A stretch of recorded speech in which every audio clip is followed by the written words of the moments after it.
আসসালামু আলাইকুম। আমি ইব্রাহিম এন্টারপ্রাইজ থেকে মোহাম্মদ ইব্রাহিম বলছি। আবারও অসংখ্য 10 কেজি মাল চলে আসছে।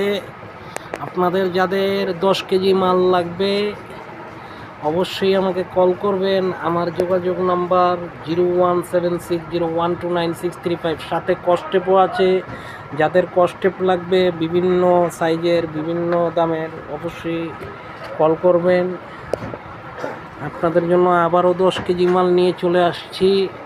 অসংখ্য 10 কেজি মাল আছে আমার কাছে। আমার যোগাযোগ নম্বর 0176012965। অবশ্যই আমাকে কল করবেন। আমি মোহাম্মদ ইব্রাহিম। আমার যোগাযোগ নাম্বার 0176012965। ইব্রাহিম এন্টারপ্রাইজ থেকে বলছি। আপনারা অসংখ্য মাল নিতে পারবেন আমার থেকে, সব মালই আছে। অবশ্যই কল করবেন। ধন্যবাদ। আমি মোহাম্মদ ইব্রাহিম। আসসালামু আলাইকুম।